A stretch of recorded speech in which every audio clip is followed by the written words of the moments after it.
estiver junto, vai junto, né? Nós estamos pensando sobre a comunhão com Deus. E eu separei o texto de Deuteronômio, capítulo 30, de 1 a 20. Não está na Deuteronômio 30? 30, de 15 a 20. Eu falei, né? Deixa aberto aí, que depois a gente vai ler. As últimas notícias que têm acompanhado, têm ocupado os noticiários, elas têm sido extremamente catastróficas. E não só no lugar, né? Parece que as coisas se espalham no mundo inteiro. Os terremotos, as pandemias, as guerras, rumores de guerra. E sem dúvida alguma isso se mostra como um quadro verdadeiramente apocalíptico. Quem é que vê todas essas coisas, que lê as Escrituras, e não leva a mente, aliás, a mente não é carregada para pensar em algumas falas de Jesus a esse respeito? Entretanto, antes de querer a gente proferir uma reflexão sobre esses últimos dias, que seria evidentemente interessante, eu quero falar sobre os dias presentes. Os dias presentes. Não que essa situação de apocalíptica, ela não seja interessante fazer uma reflexão sobre ela, mas vale aqui, sinteticamente, uma declaração de Jesus Cristo, em Mateus 24, de 6 a 7. Ele diz assim: vocês ouvirão falar de guerras e rumores de guerra. Fiquem atentos e não se assustem, porque é necessário que isso aconteça, mas não é o fim. Eu quero sublinhar isso. Fiquem atentos, mas não se assustem, porque isso é necessário que aconteça, mas não é o fim. Porque a nação se levantará contra a nação, reino contra reino, haverá fomes, terremotos em vários lugares, mas ainda não é o fim. Imagine o fim das coisas. Refletir sobre o tempo presente, na perspectiva da palavra de Deus, é pensar sobre a vida que estamos vivendo agora no tempo presente. E nesse tempo presente, a gente tem constantemente vivendo sobre o bem e o mal. É uma coisa constante na vida da gente. Não tem como escapar disso. Ou você vive alguma coisa boa, ou vive uma coisa ruim. Estamos diariamente ligados a esses dois elementos, entre o bem e o mal. Ao bem da verdade também existe incidentes e acidentes que, assim, alguns vão governar mais a gente, ou um incidente, ou um acidente, ou um lado bom, um lado ruim. Algumas pessoas vivem mais o lado ruim da vida, mais constante, né? Outras pessoas, a gente vai entender, existem pessoas que vivem mais do lado bom da vida. Em que lado você está? Mais vivendo o lado bom da vida ou o lado ruim da vida? Minha vida é um caos, é uma tragédia, alguém diria. Não, eu diria assim, há momentos ruins e há momentos bons. Eu creio que quanto mais você se aproxima de Deus, mais momentos bons você tem. Ainda que não sejam momentos perfeitos, a gente tem algumas aflições, como diria Jesus, no mundo tereis aflições, mas tem de bom ânimo. Cabe aqui, eu acredito, uma coisa bem interessante, essa relação assim, entre acidentes e incidentes, né? Qual a diferença entre acidentes e incidentes? Né? A gente ouve falar muito disso. Essas coisas, acidentes e incidentes, acontecem na vida da gente. Eu estive vendo assim, pesquisando, qual a diferença? Eu vi mais assim, uma melhor definição no sentido prático. Acidente é sempre lamentável e negativo. Acidente não é planejado e evidentemente deve ser evitado. Todos os acidentes são incidentes. Ajudou bastante, né? Acidente é algo que ocorre e causa perda de vidas ou bens. Acidente não é intencional e pode ser considerado o resultado de erro.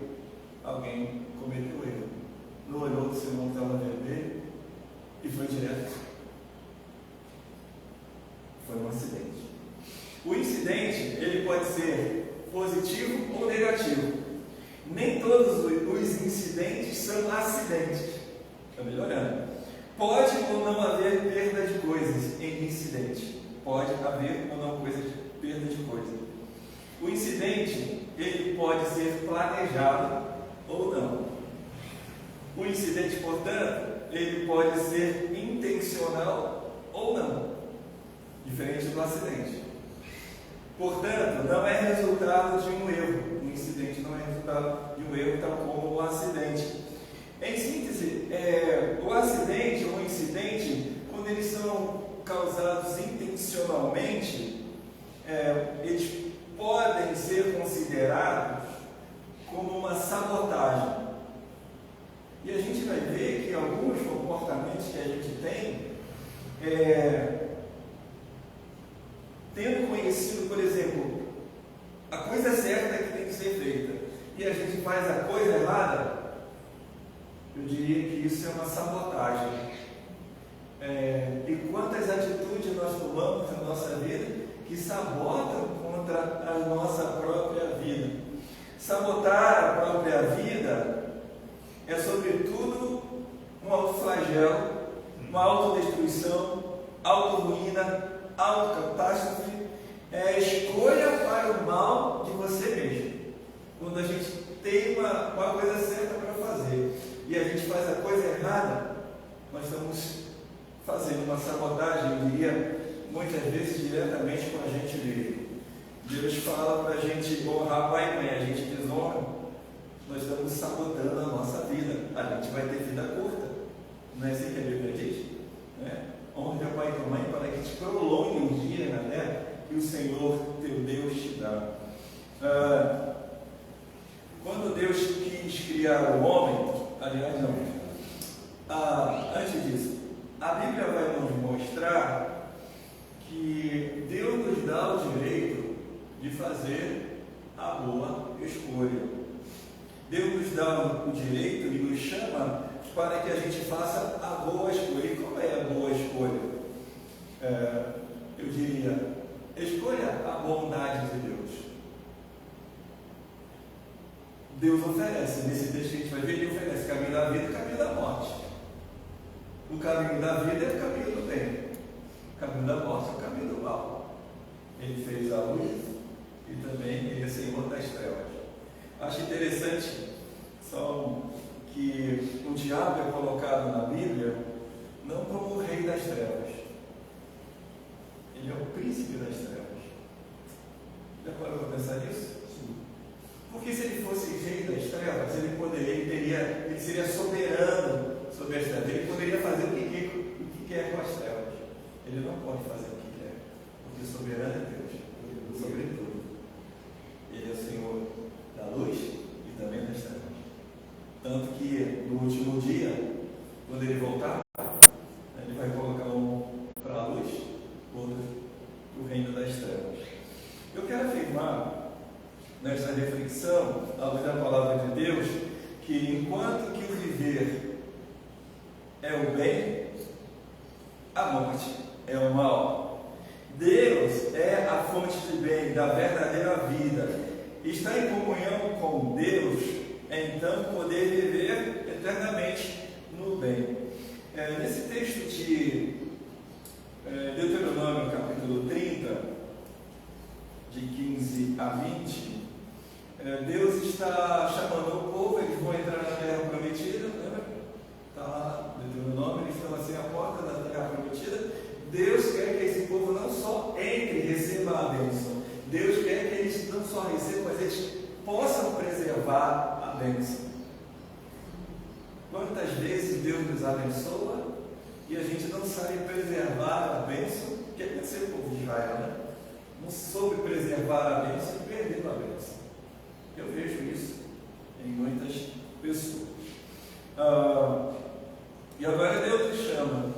e coloca eles diante dessas duas possibilidades. E ele vai dizer: escolha viver a bondade de Deus. Então o texto diz assim, Deuteronômio, capítulo 30, de 15 a 20. Deus falando: veja, hoje coloco diante de vocês a vida e o bem, a morte e o mal. Se guardarem o mandamento que hoje lhes ordeno, que amem ao Senhor, seu Deus, andem nos seus caminhos e guardem os seus mandamentos, os seus estatutos, os seus juízos, então vocês viverão e se multiplicarão. E o Senhor, seu Deus, os abençoará na terra que estão entrando para dela tomar posse. Mas, se o coração de vocês se desviar e não quiserem ouvir, mas forem seduzidos, se inclinarem diante de outros deuses e os servirem, então hoje lhes declaro que certamente perecerão. Não permanecerão muito tempo na terra na qual, passando o Jordão, vocês vão entrar para dela tomar posse. Hoje tomo o céu e a terra por testemunha contra vocês, que lhe propus a vida e a morte, a bênção e a maldição. Escolham, pois, a vida para que vivam vocês e seus descendentes, amando o Senhor seu Deus, dando ouvidos à sua voz e apegando-se a Ele, pois disso depende a vida e a longevidade de vocês. Escolham a vida para que habitem na terra que o Senhor, sob o juramento, prometeu dar aos pais de vocês, a Abraão, Isaque e Jacó. Pelo menos duas coisas que eu quero destacar desse texto. Em primeiro lugar, o que significa escolher a bondade de Deus? O texto me mostra que escolher a bondade de Deus, em primeiro lugar, obviamente está dito, escolher a vida e não a morte. O versículo 15 diz assim: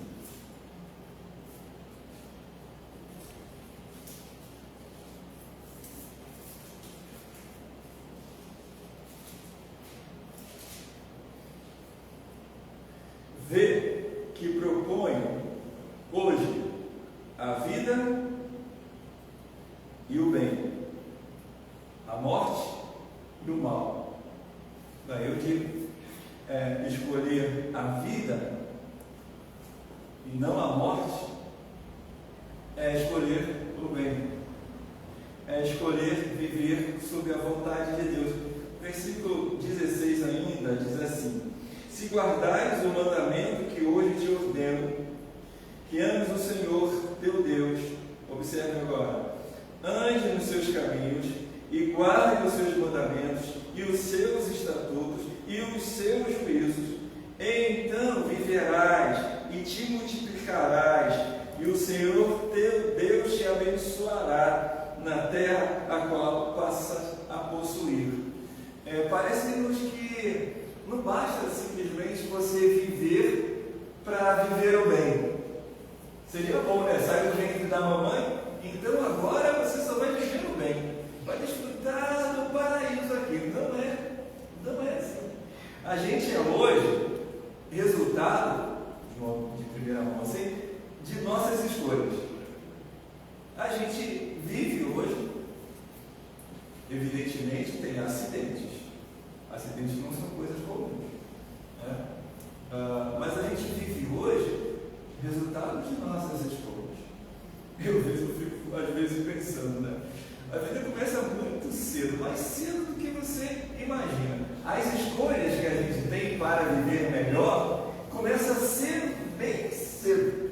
Você pensa que começa quando eu completar 18 anos, vou fazer as minhas escolhas. Você já fez escolhas há muito tempo.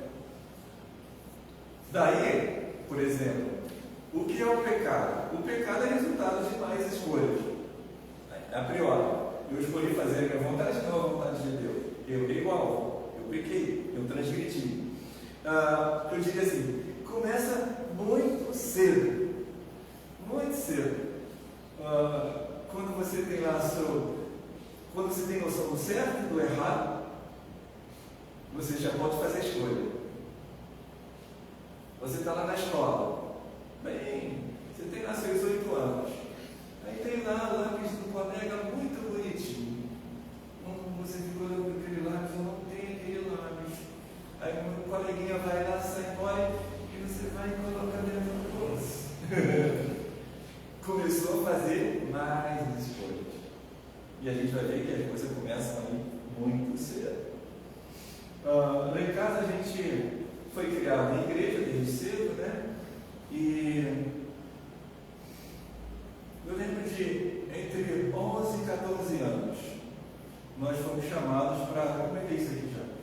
Chamado para jogar bola no clube lá da região. Eu e meu irmão. Meu irmão foi. João Elias foi. Aí eles me convidaram para jogar também. Aí eu perguntei a eles assim, tinha 11 anos. Que dia vocês jogam? Aí eles falaram, a gente joga domingo. Tudo bem, domingo, que horas? Eles disseram, 9 horas da manhã. Eu falei, 9 horas da manhã? 9 horas da manhã, estou na escola de dominical. Mas meu irmão foi. Ele era lateral direito, meu irmão. Ele foi. Ele nunca mais voltou. Daqui a pouco meu irmão estava fumando. E veio para a Júlia me dar a união de adolescente que tinha, não sei se você pegou essa fase de união de adolescente, de jovem, pegou. Ele já não ia, ele ia para o Maracanã. Se perdeu. Meu irmão morreu de cirrose. Já com a idade mais avançada, mas viveu completamente. Percebe como é que as escolhas começam muito cedo?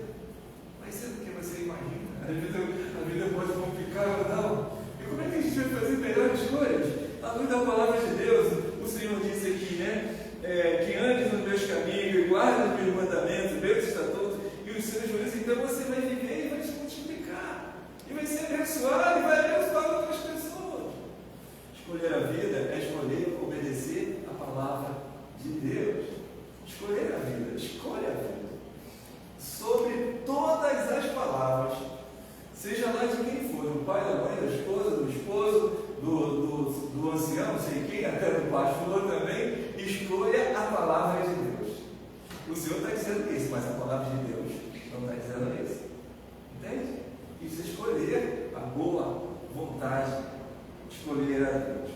Outra coisa que me ensina, assim, de forma maravilhosa, escolher a bondade de Deus, é sobretudo também escolher amar a Deus, escolher amá-lo. O versículo 20 diz assim, no 31: amando ao Senhor teu Deus, dando ouvido à sua voz. Eu gosto dessa agora. Apegando-te a Ele, pois disto depende a tua vida e a tua longevidade, para que habites na terra que o Senhor, sob juramento, prometeu a dar a teus pais Abraão, Isaque e Jacó. Amar a Deus, ele diz assim, apegando-se a Ele, agarrando-se a Ele, grudando-se nele. Às vezes o nosso pensamento quer desgrudar dos pensamentos de Deus.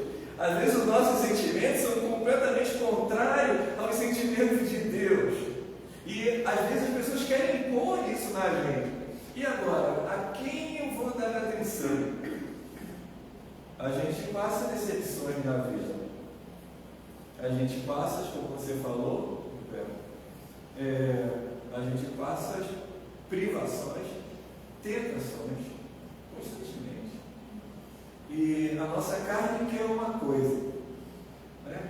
Como diz o apóstolo Paulo, a carne quer fazer uma coisa, mas o Espírito quer fazer outra. Só que existe entre a gente. A quem nós vamos nos apegar? Aos nossos sentimentos carnais ou aos nossos sentimentos para com Deus? Eu fico imaginando, ele cita Abraão. Deus faz um pedido a Abraão que eu acho que nenhum de nós aguentaria. Abraão na velhice dele, lá com 100 anos, ele já era um filho também, da mulher já velhinha também. E agora, Abraão, eu quero ter um filho, Abraão, mas não é para ser ministro, não vai ser sacerdote, não. Eu quero